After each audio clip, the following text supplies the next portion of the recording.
এক সময়কার ঘটনা। একজন কৃষক, তার নাম ছিল সুরেশ। সে ঠিক মতোই চলাফেরা করত। তার পরিবারে কেউ ছিল না, শুধু ছিল তার স্ত্রী, যার নাম ময়না।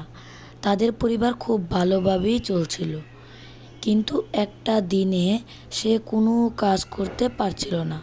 তারপর সে বলছিল, আজকে যে আমি কোনো কাজ করতে পারলাম না, এবার কি করব? না খেয়ে তো মনে হয় মরতে হবে। বাসায় গিয়ে দেখি গিন্নি কি করে, ঘরে কি বাজার আছে কি না। ও, তুমি চলে এসেছো। হাতে দেখি কোনো বাজার নেই।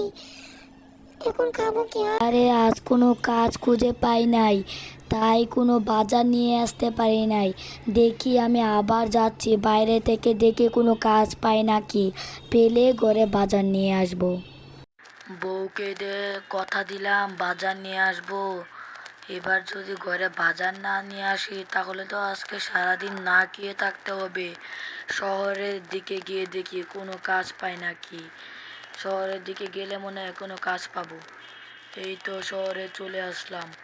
যাই দেখি কারোর কাছে কোনো কাজ খুঁজে পাই নাকি, পেলে শহর থেকেই বাজার করে নিয়ে যাব।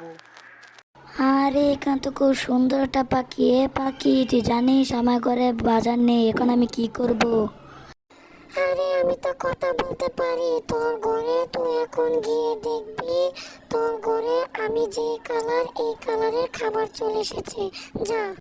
আরে পাখি কি বললো, তাড়াতাড়ি বাসায় যাই। হা, হা, হা, হা, হা, হা, হা। ও গিন্নি, কোথায় তুমি? আমার ঘরে নাকি সোনালি কালারের খাবার চলে এসেছে। কোথায়? তাড়াতাড়ি দাও। হ্যাঁ, আছে তো। আমাদের ঘরে কোথায় থেকে জানি সোনালি কালারের খাবার চলে এসেছে। দাঁড়াও দিচ্ছি, এই নাও। আরে, এ তো সত্যি। আরে এ তো সত্যি, এ তো জুস চলে এসেছে সোনালি কালার, খাও খাও। এভাবে কিছুদিন তাদের পরিবার খুব ভালোভাবে চলে।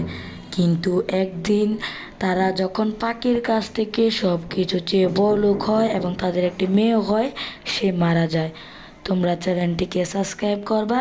এরকম আরও কার্টুন পেতে ভিডিওতে লাইক করে চ্যানেলটিকে সাবস্ক্রাইব করে দাও।